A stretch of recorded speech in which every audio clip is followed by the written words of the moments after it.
There you go. Hello, everyone, and welcome to Taco Tuesday. We're talking about SFR budgeting. My name is Noemi Warren. As many of you may know, I'm a director in Bonnier, Georgia, and in May, it will be 6 years that I've been with Scentsy.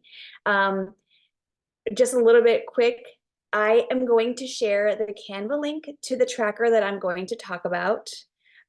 If somebody jumps on later and doesn't know what I'm referring to, please someone drop it in there for them. That way I'm not having to like redrop it every time.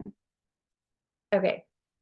Um, so first and secondly, Kelly, my little honey assistant, can you please drop the SFR Facebook group? That way when I refer to that as well, it is dropped in there. Thank you, Kelly. Okay. So why SFR? I know a lot of people have jumped on the Scent Warriors group page and other pages, or if you've heard SFR, SFR, SFR. Why SFR? Because for one, at SFR, it's you get that warm feeling, like the warm embraces of your friends that you get to see on Zoom here. The feelings of worthiness. It's just a warm, like cozy feeling. You get to enliven your spirit when you're there. And then most of all, what happens is that you're inspired to do more and be better than you were last year. Now, did you see what I kind of did there? We warm the heart, we enliven the senses, and we inspire the soul. I absolutely loved SFR. I went last year for the first time in person. Granted, like I said, I'd been in since 2018. And for me, I wish people would have talked more about this to me. I wish, sponsors or whatever, the case, I wish it would have been more of like in my face, like you need to go, because going last year was like, I have been missing this like crazy excitement party. And it's really, really crazy. So I would really like to see as many of you there. And if not, I'd like to actually, if you're not there, I would love you to experience it at least virtually. That way you get that feeling, and then it'll make you want to work for that much more the following year. So how we get there is, first of all, and I do this with everything that I do, you got to have that mindset. You got to, you got to want it. You got to like tell yourself like, yes, there's a price and there's a cost, and there's the trip and everything, but you got to tell yourself like, I'm going to be there. I want to be there. Like, you deserve to be there. And with that mindset, I know a lot of people bring up like, and I don't want to call them excuses, because I know some people actually legitimately have like things that will prevent them to go. But those excuses that are just that way of, you know, hiding the fear or hiding the doubt that you can actually be there and you can actually have a great time and you can actually pay for yourself to be there. And like Orville says, don't spend your family money on Scentsy. So what I did last year is honestly, I was doing it to see if, it can actually be done. And it really can. You can use your Scentsy business to pay for your trip to SFR and then write it off at the end of the year because it's a tax write-off. So first, you got to begin with that mindset. I want to be there. I deserve to be there. My business deserves it. My soul deserves it. You deserve to be there. It is something that every one of you should experience at least once. So with that mindset, what's next? You got to come up with a plan, because like I always say, if you don't have a plan, life is going to happen and you're going to fall off, and then that's going to be your excuse. Well, this happened, or this unexpectedly. That's why you have that plan in place, so that as things are going and life is coming along and trying to throw you curveballs, you're able to be like, okay, I got you, but I still got this plan that I'm here and I can see and I can follow. So I'm going to refer to the budget tracker. Like I said, I've shared it in the link.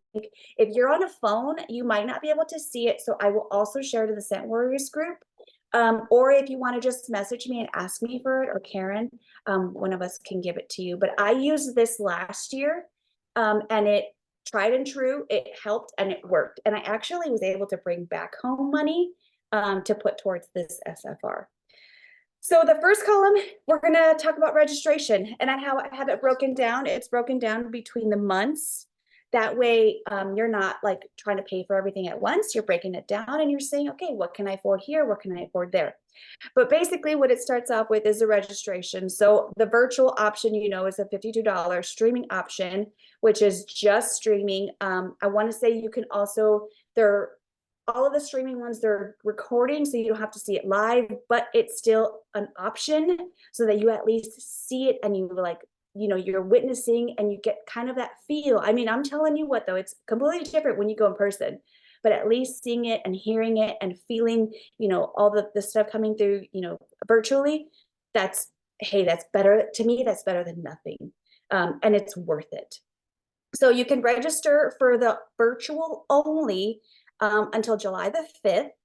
And then there's the other virtual option where you get that spirit kit, the streaming of capabilities, obviously, and then all the giveaways, which is crazy because they've never done that before. This is a really big year, so that's why they're wanting to do, something big like that. So you're going to get everything that we get when we're in person. That is the same price as the in-person cost, and that's $350. There is a payment plan. You deposit $100, and then depending on when you deposit that, the rest of the balance is split up between the months from, like, say you deposit it to this month, March. So April, May, June, and July, it'll be split up the balance. Okay, next is that in-person one, which is the one we all want to see everyone at. The 350, the same. If there's a payment plan, the registration for both $350 ones, registration closes for those on May the 23rd. So mark that in your calendar. That is your last day to decide. And then risk going and showing up like as a walk-in if there's space. Don't risk losing that. So you need to start deciding now how you're going to get there. Also know that if you sign up for virtual right now and then decide before May the 23rd, or find out that you can make it, you can bump up your registration or change your registration. Make sure that, and I would also ask support about this, but I read somewhere where if you're going to change registration, don't cancel first and then register for the other one. Register for the other one and then cancel the other one. That way your money will still apply and you're not missing out on that payment that you made already. Okay, with that out of the way, I want you to write down that you are going to make it to at least one of those. In person, virtual, or virtual with all the goodies, because I know I want all the goodies. It was really exciting. Okay, next we're going to decide how you're going to get there.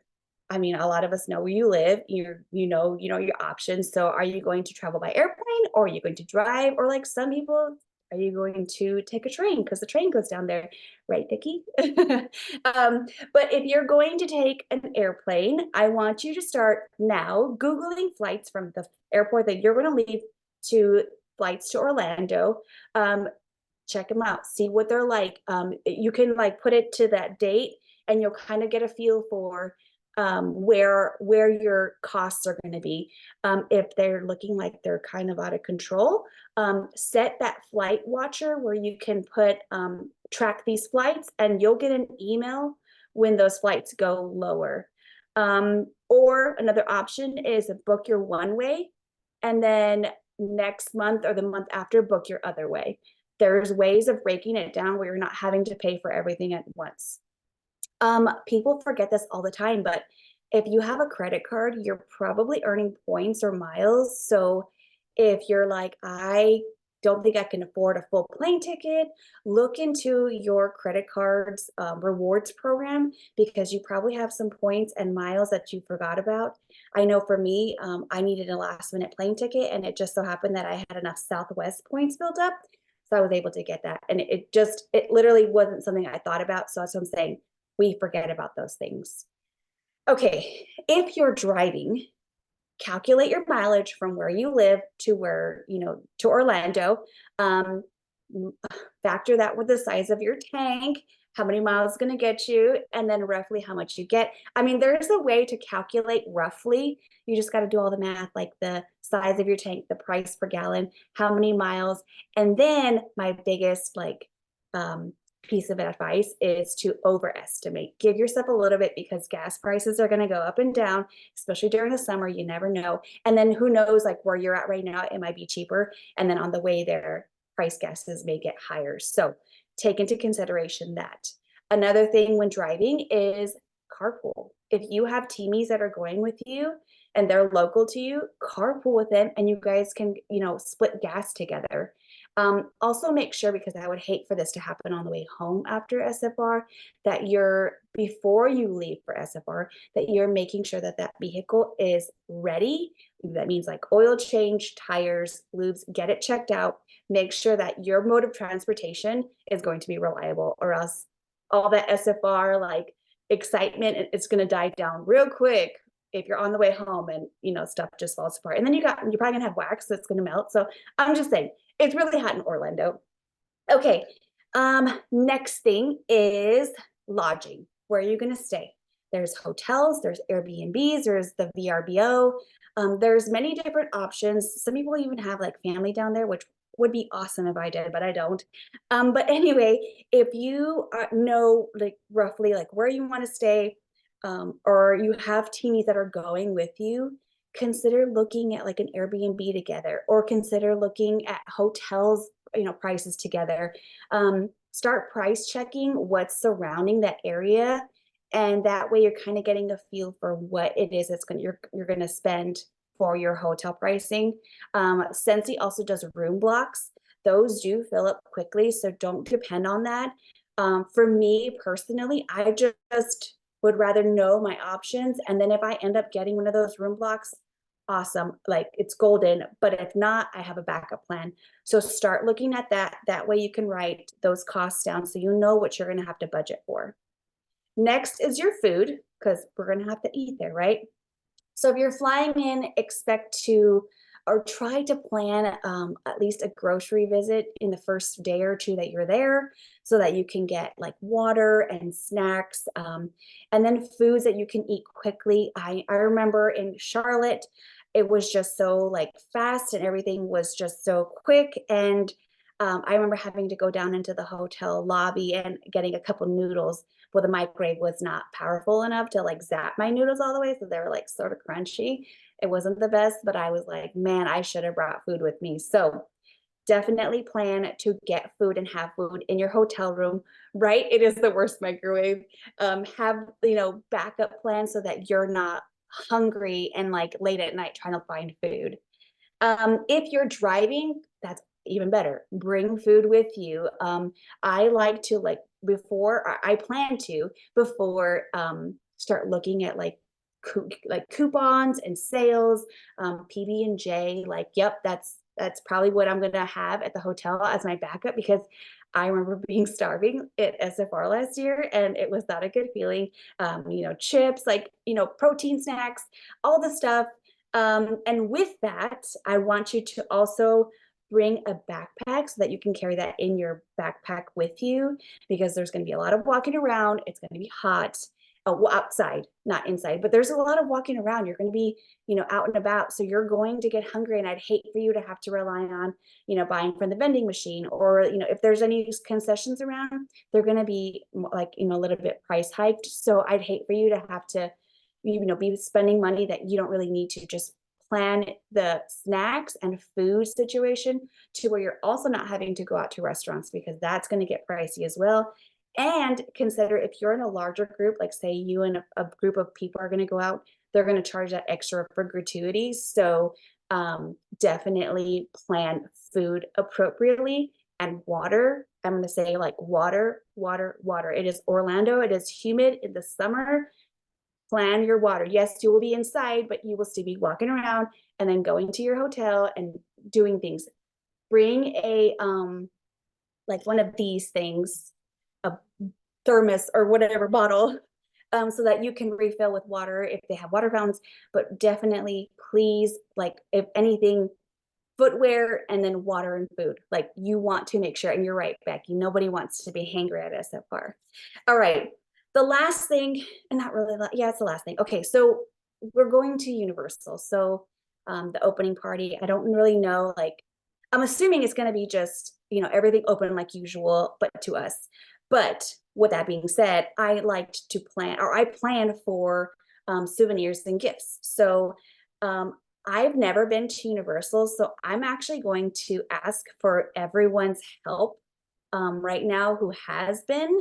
I want you to help with others with a recommendation of how much they should bring in um, extra like money for souvenirs and gifts. So last year I brought $200 to Charlotte. This year I'm thinking 300 to 350 so that I can have fun at Universal and be able to like, bring home stuff for my family and stuff. So if you've been to Universal, please put it in the chat how much you feel is a good amount to take for souvenirs and gifts. So that's a little thing I'm asking everybody to do. Okay, so with all of that being said, I am now in, so I went through my registration, travel, lodging, food, extras. Now I'm in my total. So basically what I'm gonna do is I'm gonna add up how much that totals, right? Let's say for March, my total came out to 300. I need to save $300 in the month of March. What you're going to do is you're going to convert each one of those totals into the PRV that you need to earn to save for those costs. So for instance, if you need $300, what you're going to do is divide it by 0.25. And I say 0.25, that's the 25% commission rate for most of us. If you're an essential consultant, it's different. Or if you're always one that's getting that monthly 2000 PRV, it's going to be different. But that's why I'm just saying the basic 25% commission, what you do is 300, that's the one, how much you need, and you divide that by 0.25, and that's going to give you how much PRV extra, or if you don't have any like really PRV goals, which I hope you do, if that's how much you need to make or sell to save for those expenses that you've what do you call that, like what you've like written out. I'm a loss for words right now. But so yeah, I had mine filled out, and I could actually show you what last year's looked like. But with all that being said, I wrote it out. It worked. It helped. And then hold on, let me show you guys real quick what one looks like filled out, so you understand what I'm saying. I hope it's not too bright. It is too bright. Sorry. Okay, so that's what one filled out looks like. That was mine from last year. And it really did help me out because I was able to see like, yep, see, I hit my goal, and I was able to, like I said, bring home money back. At the bottom, you're going to see outside income and personal contribution. So outside income is like if you have a full-time or a part-time job, or say you get like disability or whatever it is. It's another income that you get from somewhere else. My goal is always not to pull from that because that's my family money. That's my money that I use right now. So I don't even consider that. It's there for those who do need that or would like that help, or at this moment need that to help out. But I don't do it. Now, the personal contribution though is where you're going to start having to use your brain on like how to make like when you were little and you're like, I want to find ways to make money, and like I want to babysit, blah, blah, blah. So these are the things like have a garage sale. Last year I had a garage sale, like the first month that I was saving money, and I made like $108. And I was like, yep, that's for SFR. But that was all stuff that's sitting in my house doing nothing that I wasn't using. Do mystery bags with your current stock. Of course, follow the rules and, no like public thing. But if you have stock just sitting or products sitting in your, house, do something with it. If you have warmers that you never use anymore, you who those things and get them out of your house. They are not serving you anymore, just sitting there, especially if you don't even use them. That's what I'm going to do. If you're one who gets a like weekly or even daily Starbucks run, or say like me, I'm going to cut down on getting my hair done, but in between that money that I want to use is going to go towards saving for SFR, because to me, I know what it's like and I know it's worth it. So those Starbucks that I get every single week, some of those, instead of going, I'm going to take that money and I'm going to put it in a little piggy bank, and I'll be like, no, I can make those small sacrifices because I know how much it's worth it to me to go there. So with all of that being said, what I want you to think about is your current business strategy fitting your budget tracker? Is it fitting what your plan looks like? Does that amount of PRV look scary to you? And if it does, if it's nowhere near where you're getting right now, then you need to show up to these trainings. You need to show up to Work It Wednesday. You need to get the ideas. You need to get with your sponsor. You need to get with your upline. You need to get with your Scentsy friends. Shoot, reach out to me. I can help. I love helping. Reach out to that person that you feel like you're connecting with and ask for help. Maybe you in your own mind are feeling like you've run out of all the options, but you really haven't. There's so many ways of working your business. So I don't want you to look at that number and be like, I can never do that. Because that's one thing I hate, is saying I can't. Like, don't ever tell me that, because you've given up on yourself already, and that disappoints me. So don't look at that number. I want you to run all the numbers, look at what you got to get, and then work on it. Because what this does is it's going to help you build your business and get to where you want to be. And you're going to be like, it was twofold. It got me to SFR, and it's getting my business further than where I thought it would be. So I hope everyone took something out of this. If you need help, or if you have questions, or if I spoke too fast, let me know, and let Karen know, anybody know, or even put it in the chat, and we can help you out. But I hope to see as many of you there, so I can finally give you a hug if I've never seen you in person. This was so good. I'm going to stop the recording, and then if anyone has questions, drop them in the chat.